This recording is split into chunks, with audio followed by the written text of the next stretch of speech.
3. Donc, on va atteindre au fur et à mesure quelques objectifs.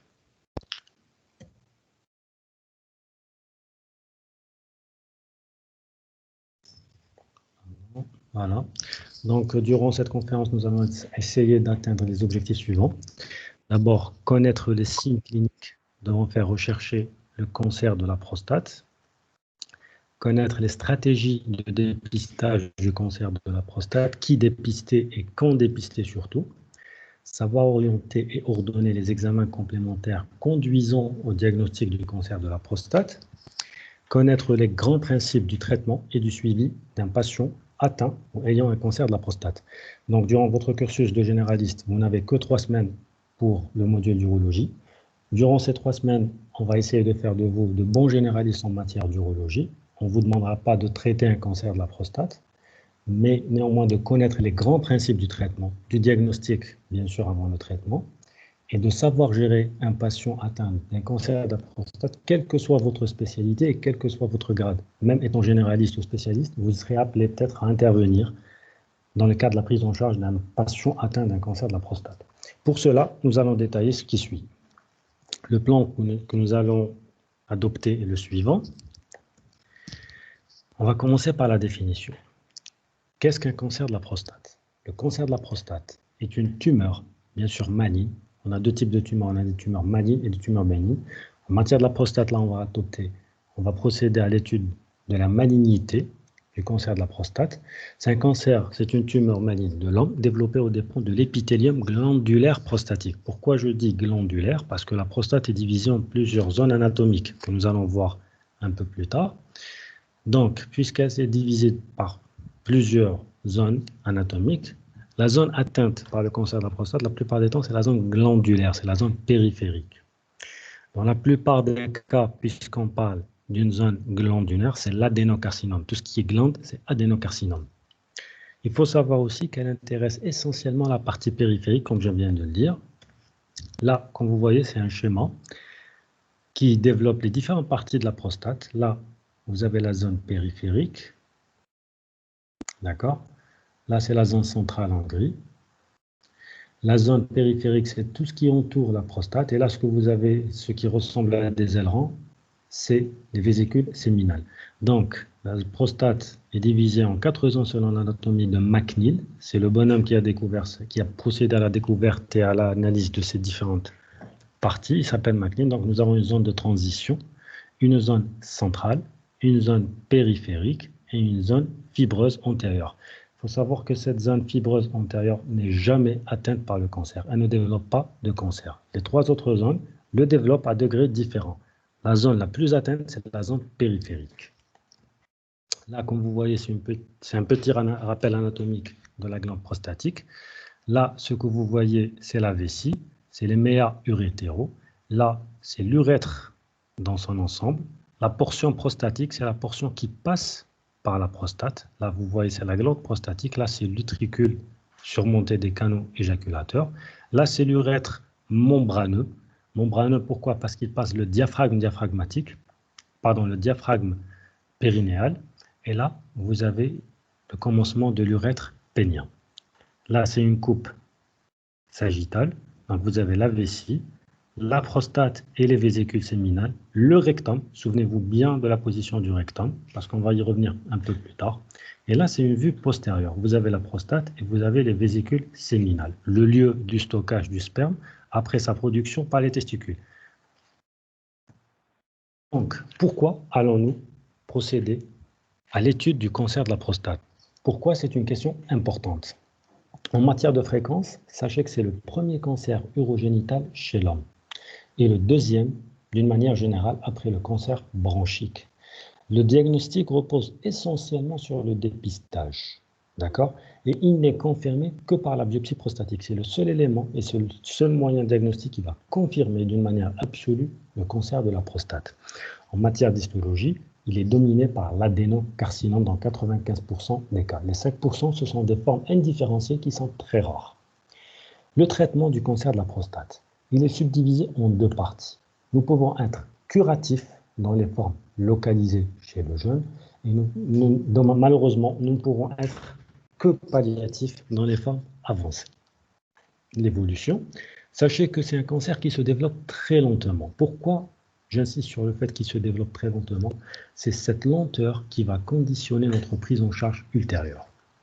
Le pronostic, il dépend de plusieurs facteurs, notamment l'âge, le stade clinique au moment de la découverte de cette tumeur, l'anatomie pathologique, particulièrement le score de Gleason que nous allons détailler un peu plus bas. L'épidémiologie, c'est un cancer urogénital, c'est le premier cancer urogénital chez l'homme. La deuxième place après le cancer bronchique, comme on vient de le dire. C'est la deuxième cause de mortalité après le cancer bronchique. C'est le cancer du sujet âgé. Il est très rare avant 50 ans. Il est très fréquent après 75 ans. Facteur de risque. Qu'est-ce qui pourrait conduire un homme à avoir un cancer de la prostate? Donc, le premier facteur de risque, c'est l'âge. Plus un homme avance dans l'âge, plus il développe le risque de développer un cancer de la prostate. Il faut aussi savoir qu'il y a les antécédents familiaux. L'atteinte familiale représente 20%. 20%, ça veut dire quoi? Ça veut dire que si un homme a un parent de premier ou de deuxième degré, un homme qui a développé un cancer de la prostate, il est susceptible de développer un cancer de prostate dans 20% des cas. Aussi, il n'y a pas uniquement que le cancer de la prostate chez l'homme, même le cancer de l'ovaire et du sein chez la femme. Si un patient a une mère ou une tante de premier ou deuxième degré qui présente un cancer ovarien ou un cancer de sein, il est susceptible aussi de développer un cancer de la prostate. On a aussi l'origine ethnique, c'est l'afro-antillaise, c'est l'Afrique et les Antilles. L'alimentation riche en graisse a été aussi incriminée dans le développement du cancer de la prostate, ainsi que les facteurs hormonaux. Là, c'est le facteur primordial et prédominant, c'est le rôle de la testostérone. C'est un cancer androgéno-dépendant. Ça veut dire quoi? Ça veut dire que la prostate, son développement, son involution, ses sécrétions sont sous la dépendance de l'hormone mâle, qui est la testostérone. Ceci a un intérêt majeur dans la prise en charge. Et j'insiste sur le fait qu'il n'y a aucun lien entre l'hypertrophie prostatique et le cancer de la prostate. Ce sont deux entités différentes. Je ne sais pas si vous avez fait le cours de l'hypertrophie prostatique, mais l'hypertrophie prostatique avec sa symptomatologie urinaire et le cancer de la prostate sont distincts. Il n'y a aucun lien de développement entre les deux pathologies. Donc, si un patient vient vers vous avec une échographie qui parle d'une hypertrophie prostatique, ne vous alarmez pas. Et s'il est alarmé, rassurez-le. Il n'y a aucune l'hypertrophie prostatique n'est pas incriminée dans le cancer de la prostate. Maintenant, on va passer au diagnostic positif. Essayons de prendre le cours comme si c'était un cas clinique, comme si c'était un patient. Comme ça, vous allez retenir le maximum d'informations, vous n'allez pas être conditionné par les planches ni par le polycopier. Je vous rappelle que vous n'êtes pas censé ni obligé de prendre des notes. Je vous enverrai par la suite le polycopier qui contient l'essentiel de ce cours. Donc, supposons que nous sommes devant un patient qui vient demander s'il est atteint d'un cancer de la prostate ou pas. Là, ça rentre dans le cadre du dépistage. Qu'est-ce que le dépistage? Le dépistage, on a deux entités. Soit le dépistage de masse, soit le dépistage individuel. Le dépistage de masse, c'est ce qui se passe, par exemple, dans le cadre du cancer colorectal ou du cancer du sein. On propose la mammographie pour toutes les femmes. On prend, par exemple, on se met dans un stand à l'intérieur d'un marché ou d'une cour publique et on demande aux femmes, on leur donne des bons pour effectuer une mammographie. Ça, c'est un dépistage de masse. On prend une masse de population et on lui propose le dépistage. Par contre, dans le cancer de la prostate, ce n'est pas un dépistage de masse, c'est un dépistage individuel. Ça veut dire quoi? Ça veut dire si un patient veut se faire dépister ou si je pars vers un patient pour le dépister, je dois prendre en considération certains facteurs. Je ne vais pas dépister tous les hommes. D'accord? Qui je vais dépister? Je vais dépister d'abord les hommes qui présentent un facteur de risque de cancer de la prostate. Facteur de risque qu'on vient de décrire. D'accord? C'est un patient qui est âgé, entre 50 et 75 ans. C'est un patient qui a un antécédent familial de cancer urogénital, prostatique ou ovarien ou mammaire. C'est un patient aussi qui vient d'une origine afro-antillaise. Donc, il faut savoir dépister. D'accord? Et le dépistage aussi repose sur le toucher rectal et le dosage du PSA. Le toucher rectal, il ne faut pas hésiter à le faire. D'accord? Le dosage du PSA, il faut conditionner ce dosage. On a beaucoup de confrères et de consoeurs qui pratiquent le dosage du PSA à tort et à travers. Ne pratiquez pas de dosage de PSA chez un homme qui présente un âge supérieur à 75 ans. Pourquoi? Je vais vous le dire un peu plus tard. Ne faites pas de dosage de PSA chez un patient qui a 90 ans ou chez un patient qui est âgé de 60 ans et qui a plusieurs comorbidités, qui est alité, qui est victime d'un AVC et tout. Pourquoi? Parce que le traitement du cancer de la prostate parfois peut être plus néfaste que le cancer lui-même. Souvenez-vous ce qu'on a dit un peu plus haut, le cancer de la prostate, il évolue très lentement. Donc si je suis devant un patient qui a 65 ans, 70 ans, qui présente un AVC, qui est fumeur, qui est tabagique, qui est alité dans la majeure partie des cas, de la journée, pardon. D'accord, c'est un patient qui a une espérance de vie qui est limitée. Pourquoi je vais chercher chez lui le cancer de la prostate? Les pathologies qu'il présente sont susceptibles de lui être plus néfastes que le cancer lui-même. Donc, je m'abstiens. Je ne fais pas de dépistage chez ce patient. Je fais un dépistage chez un patient qui est âgé de moins de 75 ans et qui a une espérance de vie supérieure à 10 ans. C'est à ce moment-là où le traitement nous fera gagner quelque chose. Autrement, le traitement peut être plus néfaste et plus lourd de conséquences que le cancer lui-même. Donc voilà en matière de dépistage. Pardon.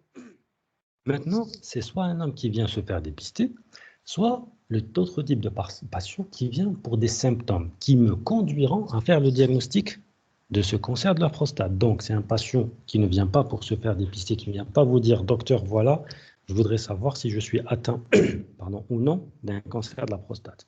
Là, vous allez lui demander « Est-ce que vous avez, d'où venez-vous, votre origine, votre âge, vos antécédents familiaux ?» C'est à ce moment-là que je vais décider si je dois le dépister ou pas.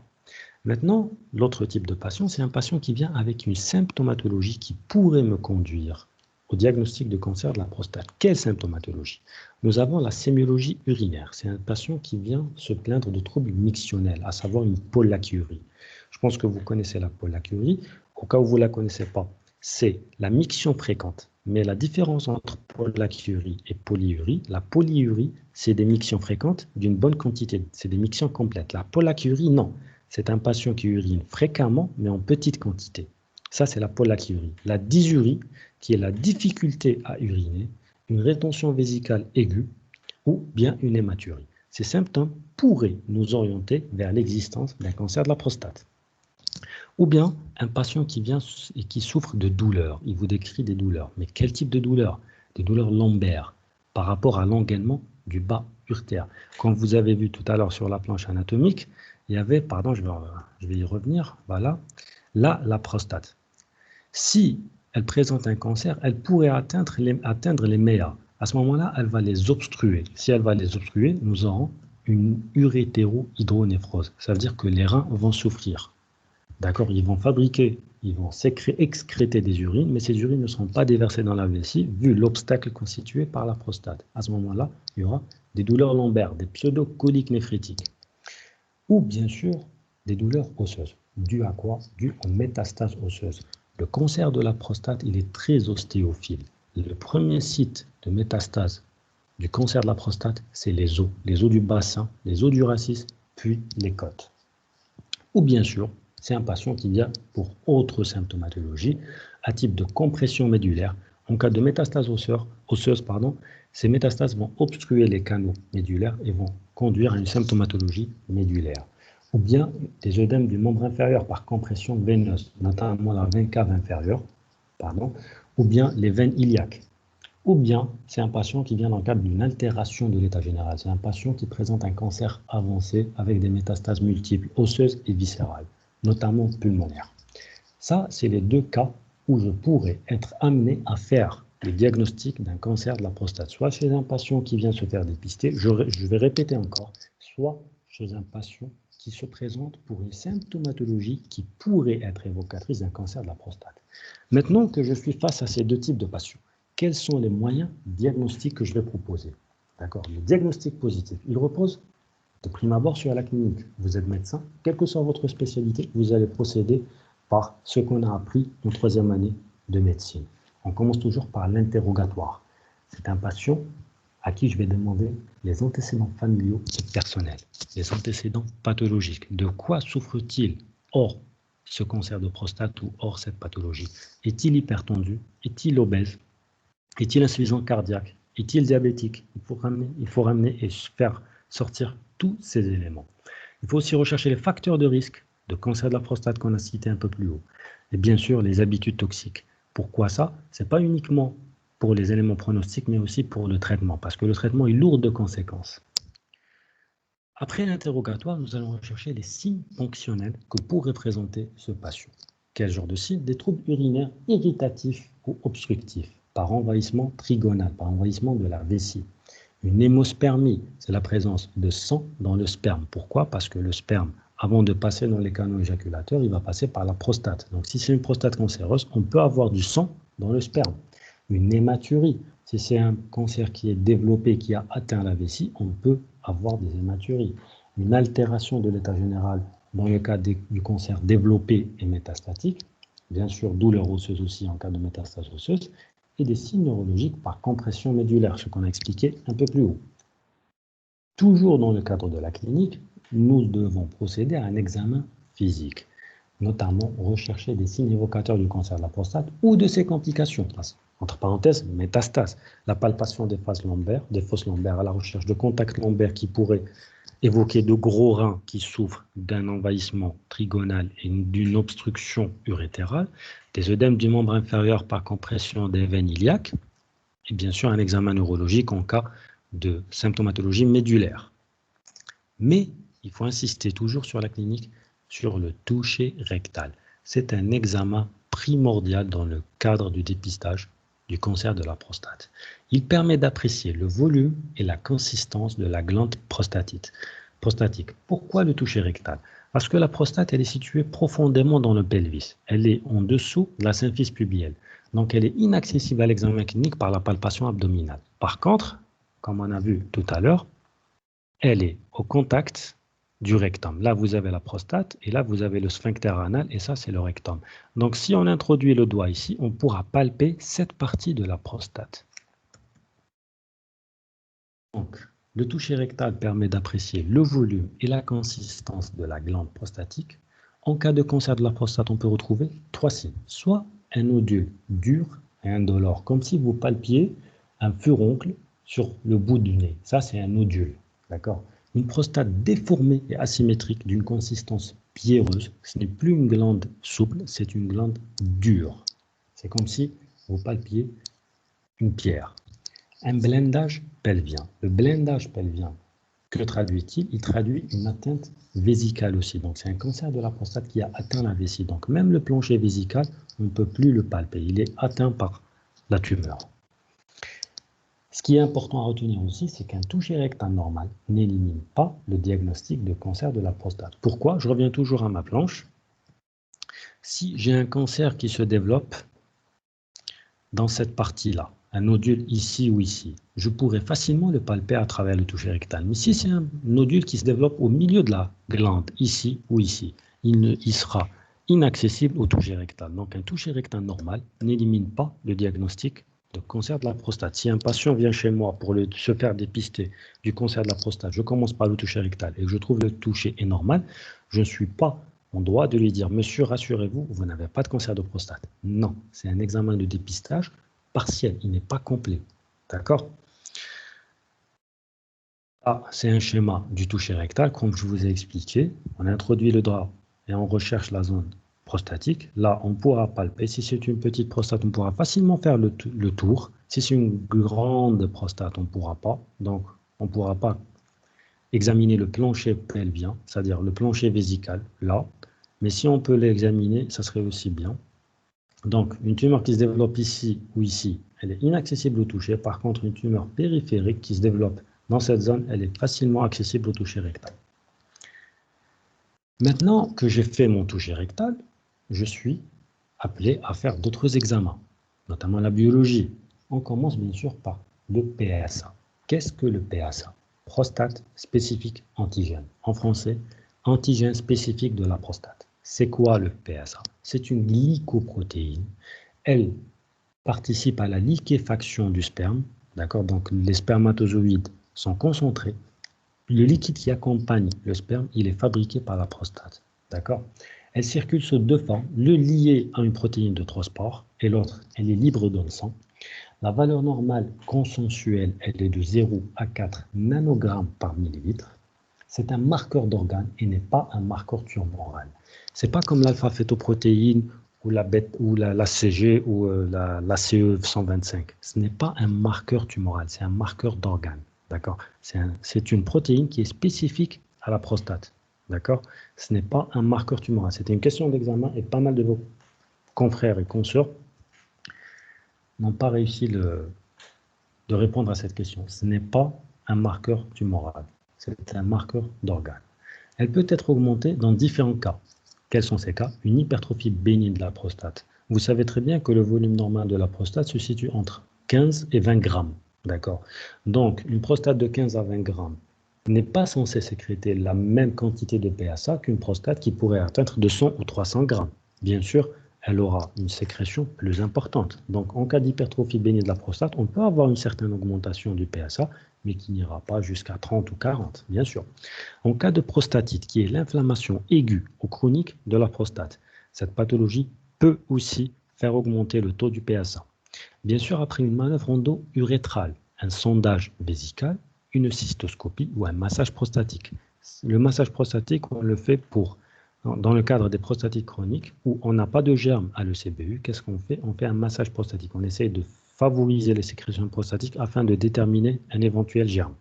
Donc, les cas où le PSA est augmenté sans qu'il n'y ait cancer, c'est l'hypertrophie bénigne de la prostate, c'est la prostatite, qu'elle soit aiguë ou chronique, ou après une manœuvre endo-urétrale, une manœuvre endoscopique ou un massage prostatique. Il faut savoir que le PSA a trois valeurs. La première, c'est la valeur diagnostique.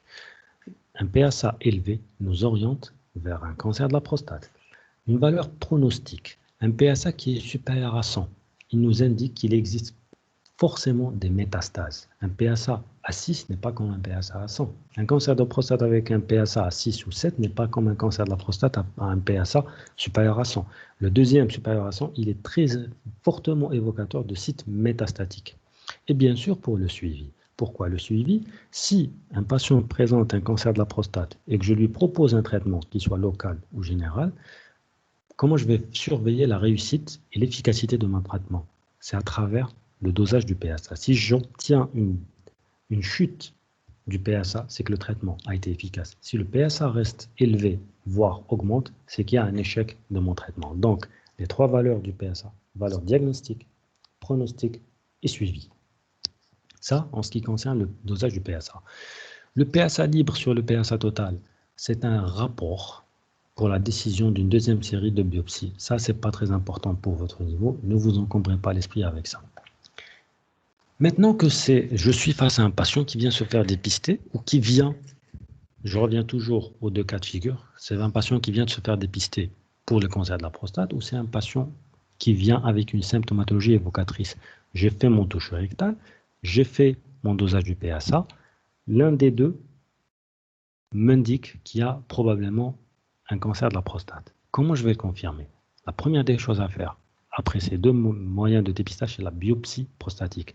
Je ne peux pas parler d'un cancer de la prostate face à un toucher rectal suspect, ni face à un PSA qui est élevé. Je dois obligatoirement faire une biopsie prostatique. C'est le seul moyen qui nous apporte la certitude de l'existence d'un cancer de prostate. On ne peut pas parler d'un cancer avec un PSA élevé ou avec un toucher rectal évocateur. Il faudrait avoir la certitude anatomopathologique. Autrement, on ne parle pas de cancer de la prostate.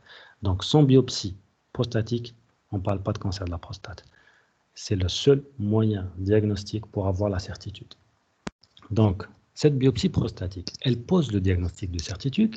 Elle est réalisée par voie endorectale, sous contrôle échographique, bien sûr après une préparation par lavement rectal et prescription d'une antibioprophylaxie parce que la flore rectale, elle pourrait être introduite ou disséminée ou essaimée vers la prostate. Donc, on donne une antibioprophylaxie à base de ciprolon 1 à 2 heures avant le geste. Le schéma classique, c'est un schéma à 12 carottes. On divise la prostate, on divise la prostate en 2 lobes. Et chaque lobe sera divisé en 3 parties. La base, la zone moyenne et l'apex. Dans chaque partie, on fait 2 carottes, c'est-à-dire 2 prélèvements. Carotte, c'est prélèvement. Ça nous donne 12. Les indications de la biopsie prostatique sont 2. Soit devant un toucher rectal suspect, soit devant un PSA qui est évocateur d'un cancer de la prostate, à savoir supérieur à 4 nanogrammes par millilitre. Grammes par milligramme, pardon. Elle nous fournit les éléments pronostiques capitaux. Donc, moi, qu'est-ce que je vais faire? Je vais biopsier cette prostate. D'accord? La biopsie, je vais prendre des prélèvements de cette glande prostatique. À qui je vais les adresser? Je vais les adresser pour l'anatomopathologiste. Lui, il va faire l'étude de ces carottes, de ces prélèvements représentatifs. Il va me répondre par différentes manières.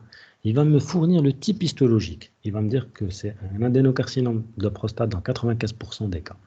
Il va me fournir aussi le score de Gleason, que je vais vous expliquer un peu plus bas. Il va bien sûr m'indiquer l'existence ou non d'une infiltration ou l'envahissement de la capsule et ses espaces périprostatiques. La capsule, c'est l'enveloppe de la prostate, et les espaces périprostatiques, c'est les espaces qui entourent la prostate. Là, c'est le déroulement de la biopsie prostatique. Nous, chez nous, on l'a fait en position décubitus latéral gauche, avec la sonde endorectale. Là, c'est la sonde endorectale qui est introduite dans le rectum du patient. Là, c'est le magnum, et ça, c'est l'aiguille de biopsie. Là, c'est l'image qu'on obtient. Là, c'est la sonde endorectale. Ça, c'est la prostate, la glande prostatique. La glande prostatique, pardon, en 2 lobes. Le lobe droit et le lobe gauche. Là, c'est l'aiguille qui part ramener des carottes. Pourquoi on les appelle carottes? Parce que ça ressemble à des carottes. C'est des prélèvements. Là, c'est un schéma représentatif. Comme vous voyez, là, c'est la sonde d'échographie orientée vers la prostate. Et ça, c'est l'aiguille qui pénètre la prostate, qui ramène des prélèvements. Maintenant que j'ai fait la biopsie et que l'anatomopathologiste me confirme l'existence d'un cancer de la prostate, chers confrères, les carottes que vous m'avez envoyées présentent un cancer de la prostate avec les détails qu'on verra par la suite. À ce moment-là, je suis censé faire d'autres examens afin de savoir si ce cancer de la prostate, il est localisé à la glande ou s'il est métastatique, s'il a atteint d'autres organes, s'il a quitté la glande prostatique, s'il a évolué. Pour savoir ceci, il me faut d'autres examens complémentaires. On commence par l'IRM pelvienne. Elle apprécie le volume tumoral. Elle nous indique l'existence de nodules tumoraux et la probabilité d'existence de cancer selon une classification qu'on appelle le PIRATS. Le PIRATS 1, c'est très faiblement suspect, et le PIRATS 5, c'est très fortement suspect de cancer de la prostate. Elle nous fournit aussi des informations par rapport à l'existence extra-prostatique du cancer, si c'est un cancer qui a franchi la capsule prostatique ou pas, et l'extension ganglionnaire pelvienne, vers les ganglions pelviennes. Pour le bilan d'extension, nous aurons besoin de la TDM, qui est la tomodensitométrie. Elle analyse l'aspect de la prostate d'une manière sommaire, mais pas aussi efficace que l'IRM. Elle nous fournit des renseignements par rapport à l'atteinte ganglionnaire, notamment aussi les métastases hépatiques et bronchiques pour si on réalise une TDM thoracique. Et bien sûr, elle peut aussi nous renseigner sur les anomalies ostéocondensantes, c'est-à-dire, parce qu'en matière d'atteinte, j'ouvre une parenthèse, en matière d'atteinte osseuse, les métastases tumorales sont de 2 types, soit ostéocondensantes, on aura un renforcement de la pénétration de l'os, c'est-à-dire il devient très radio-opaque, soit ostéolytique, c'est-à-dire elle va détruire l'os. En matière de cancer de la prostate, c'est ostéocondensant. Elle est évocatrice de localisation secondaire osseuse. Nous avons aussi la scintigraphie osseuse. Ça se fait en médecine nucléaire. Ils injectent un produit, après ils prennent des clichés par des caméras gamma. Ça nous renseigne sur, c'est l'examen de référence pour détecter les métastases osseuses. Maintenant, je récapitule. Il y a 2 types de patients. Un patient qui vient se faire dépister pour un cancer de la prostate, ou un patient qui vient avec des symptômes qui évoquent un cancer de la prostate. Ces 2 patients ont bénéficié, ou j'ai réalisé chez eux, un toucher rectal avec un taux de PSA. Soit j'ai trouvé un toucher rectal suspect, soit j'ai trouvé un taux de PSA élevé. À ce moment-là, j'indique une biopsie prostatique pour confirmer l'existence du cancer de la prostate. Je fais ma biopsie, j'envoie les carottes pour étude anatomopathologique. Le confrère anatomopathologiste me répond. Chers confrères, le patient que vous m'avez adressé présente un cancer de la prostate. À ce moment-là, je dois me renseigner sur le statut tumoral de ce cancer. Est-ce que c'est un cancer localisé, confiné à la glande prostatique, ou c'est un patient métastatique qui a quitté la glande prostatique et qui a regagné et atteint d'autres organes? Là, j'ai fait l'imagerie. Maintenant, je suis en mesure de stadifier, de classer cette tumeur. Je peux me prononcer par rapport au statut tumoral. C'est ce qu'on va voir. C'est la classification TNM et le grade histopronostique.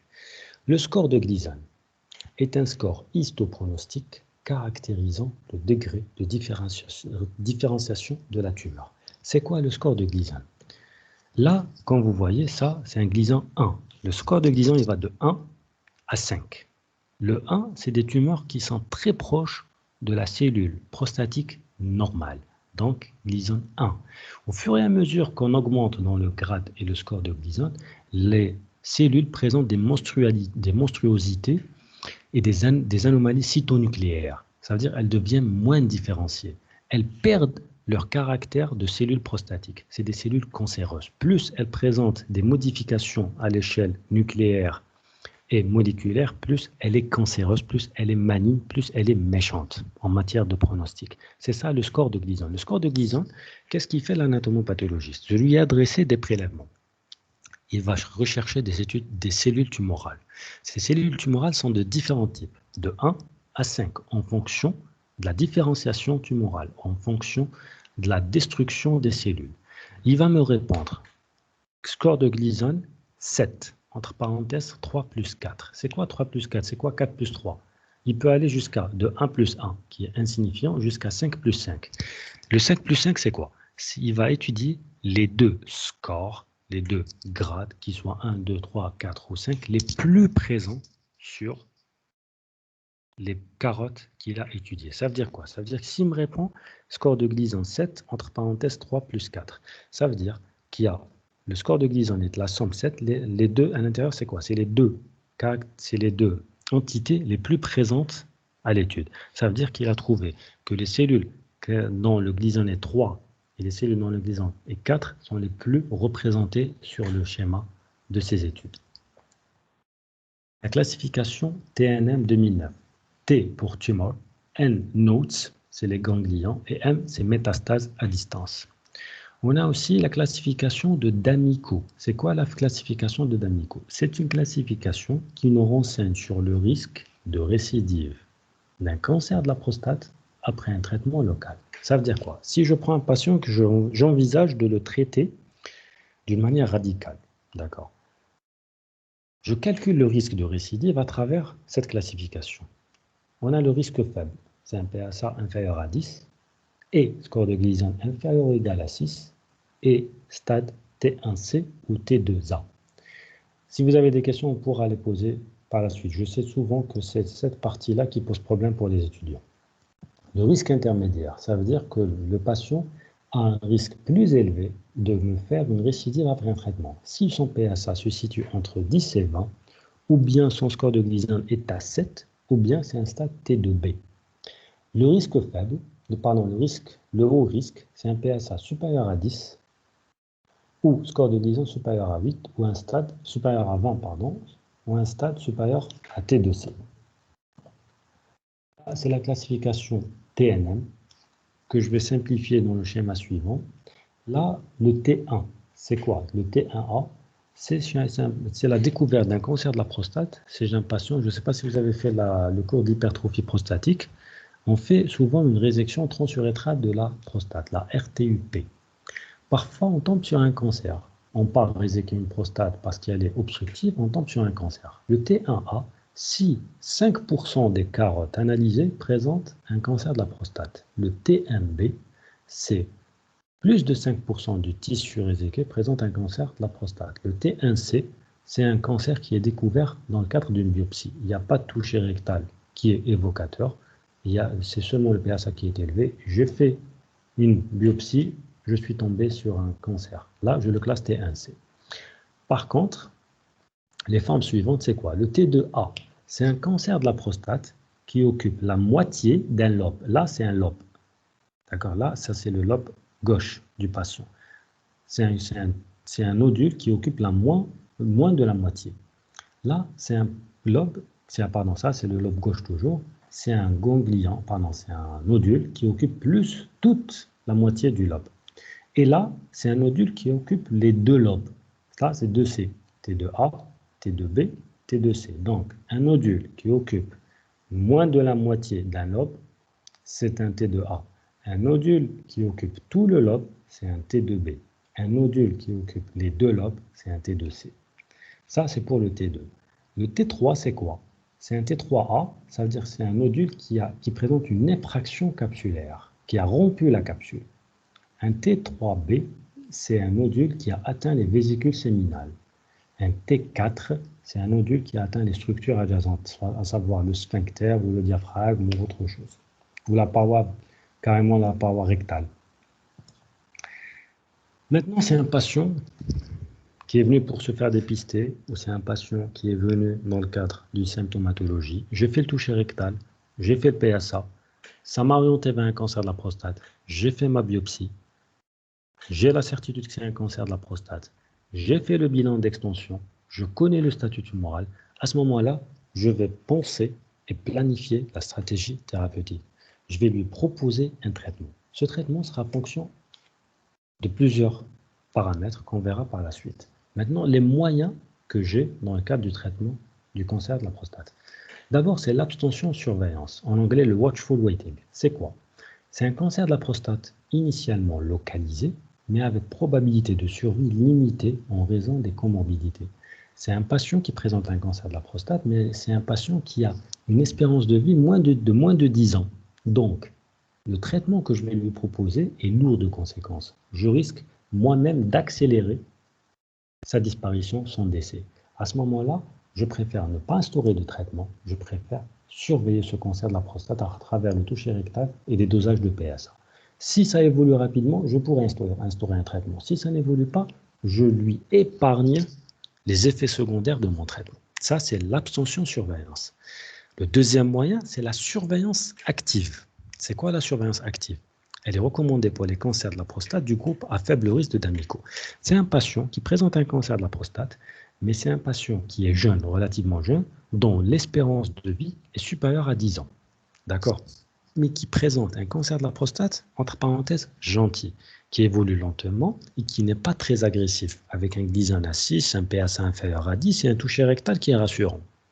Ce patient-là, je vais essayer de ralentir et de différer, de retarder le traitement, parce que le traitement va bien sûr susciter des effets secondaires. Donc, je vais essayer de lui épargner ces effets secondaires jusqu'à ce que son cancer devienne méchant, entre parenthèses. Ça, c'est la surveillance active. La différence entre l'abstention-surveillance et la surveillance active, c'est que chez la première, elle est orientée vers les patients dont l'espérance de vie est limitée. D'accord. La deuxième, c'est non. C'est que je diffère, je vais retarder le traitement tout en restant dans la fenêtre de curabilité. C'est-à-dire que je peux à tout moment intervenir pour traiter ce patient.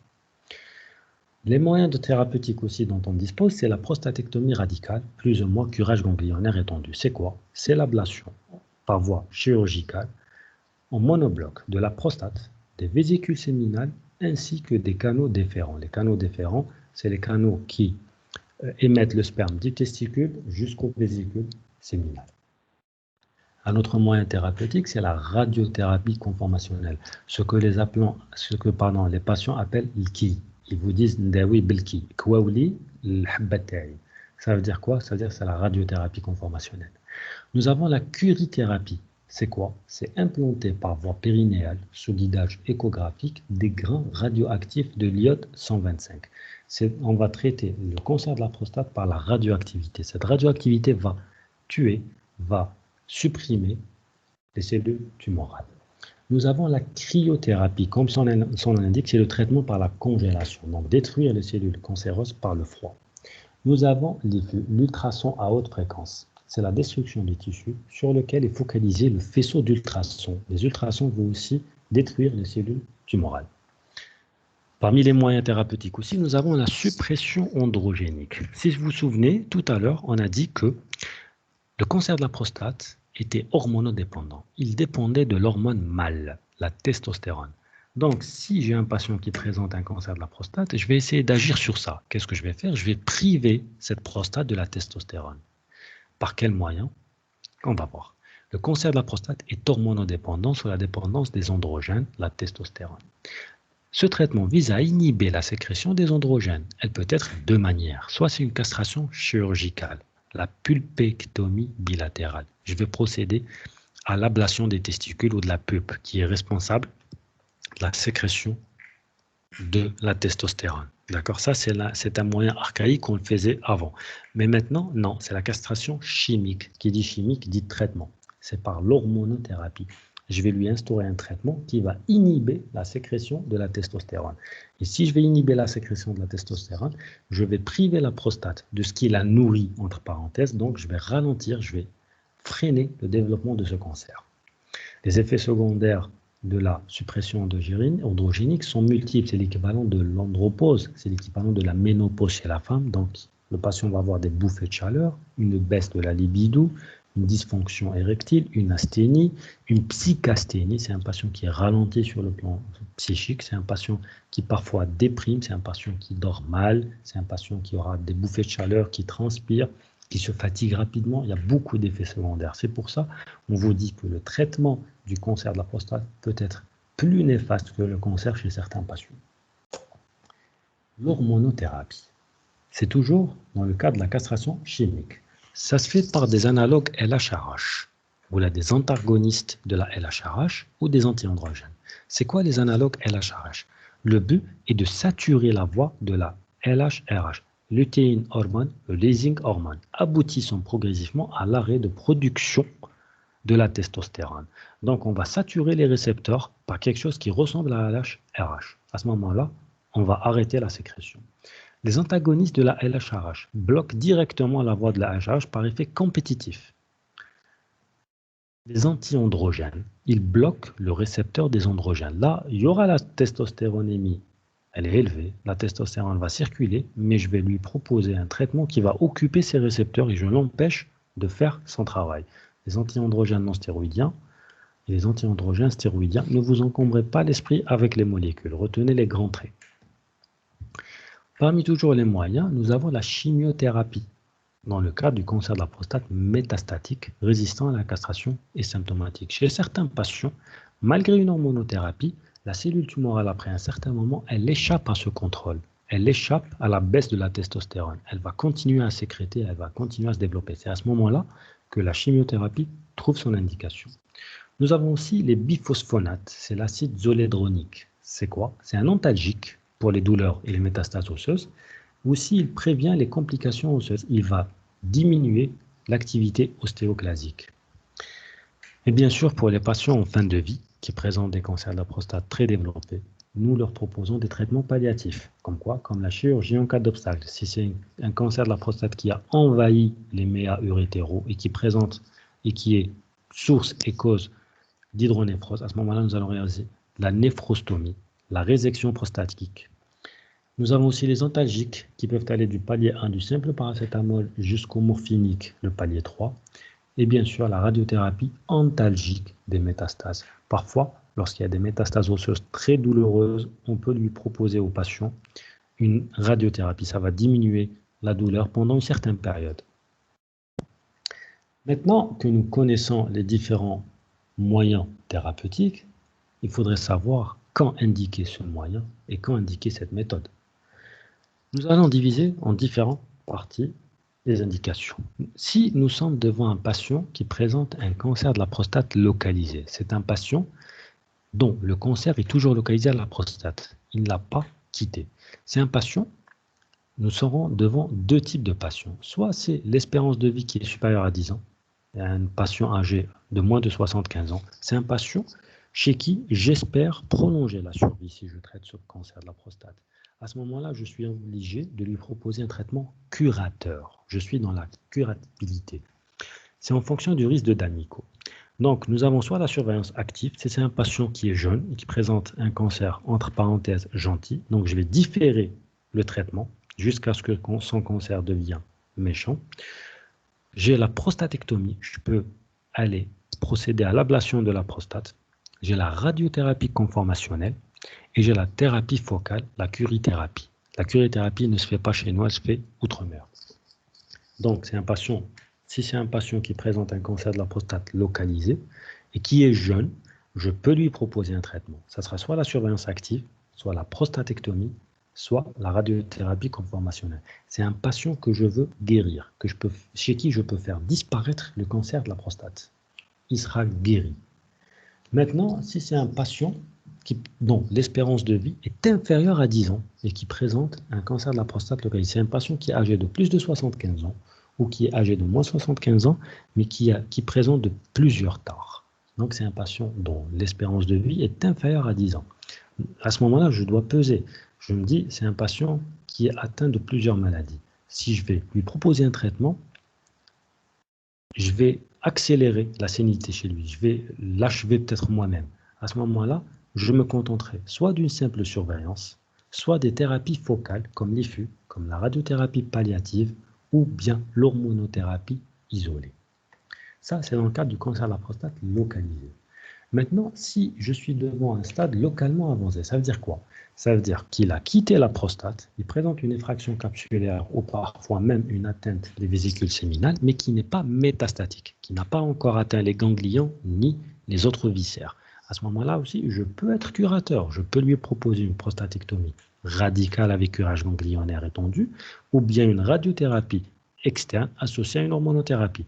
Donc là, j'ouvre une parenthèse pour vous dire qu'en matière de curabilité, les deux traitements curables, ça veut dire qu'ils feront disparaître le cancer de la prostate sont soit la chirurgie, soit aller enlever cette prostate et ses vésicules séminales et ses canaux déférents, soit la radiothérapie associée à une hormonothérapie. Ça, c'est les deux options curatrices. Le reste, c'est du palliatif.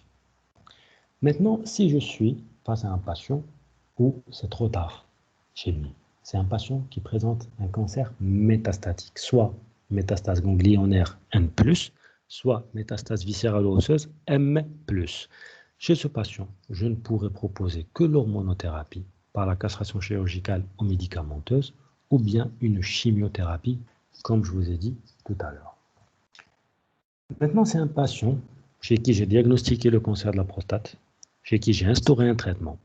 Je dois estimer et surveiller et suivre l'évolution de mon traitement. Par quels moyens? Il ne faut pas perdre de vue ce patient. Ce n'est pas dès qu'on lui propose un traitement, on lui dit c'est bon, vous pouvez partir. Non, il faut le surveiller étroitement, régulièrement et rigoureusement.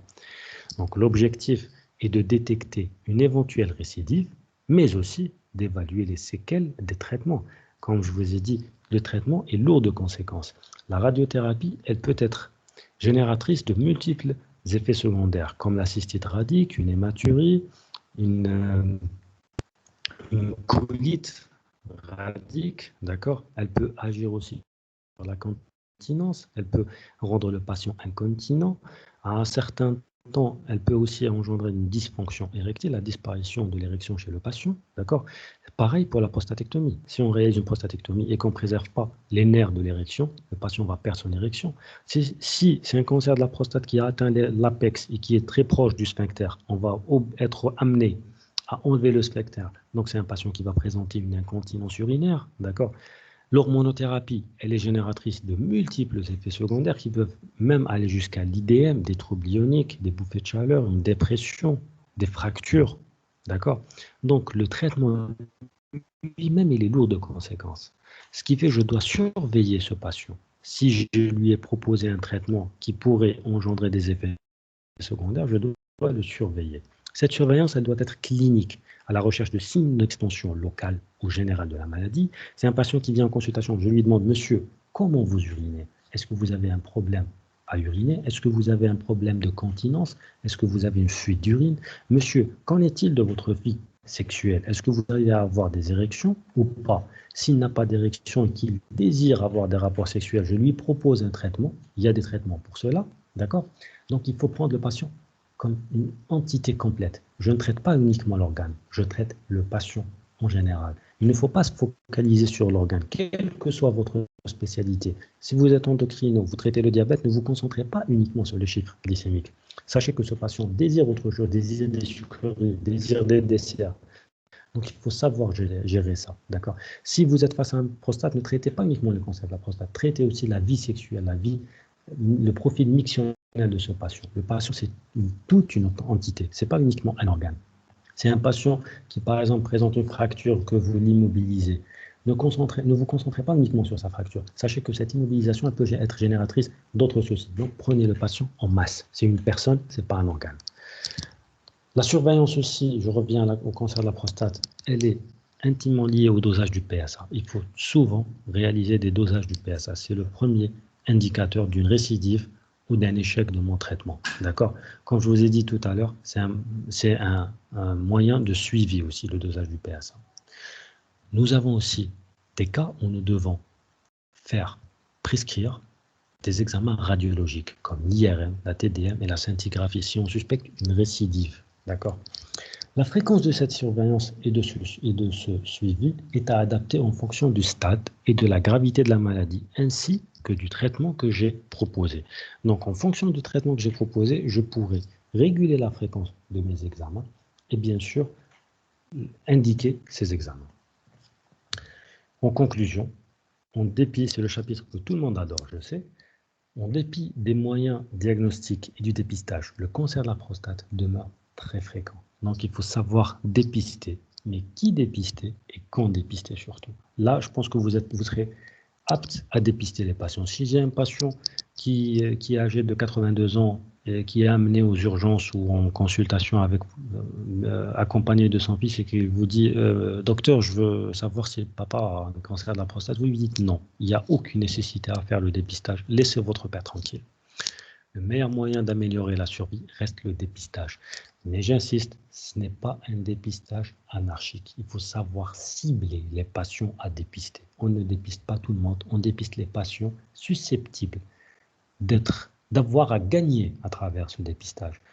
Les patients dont je peux augmenter la survie si jamais ils sont atteints d'un cancer de la prostate, pas les patients chez qui le traitement va être néfaste. Le traitement est curatif dans les formes localisées ou localement avancées. Il est malheureusement palliatif dans les formes avancées. Là, c'est les références bibliographiques que j'ai utilisées pour confectionner cette présentation. Et là en bas, vous avez mon email en cas de besoin ou en cas d'ambiguïté, je demeure disponible à toutes vos questions, quelles que soient vos questions. Et je vous remercie, je vous prie de m'excuser pour le retard qui est dû qui me dépasse. Voilà. Donc, je ne sais pas comment ça se passe pour les questions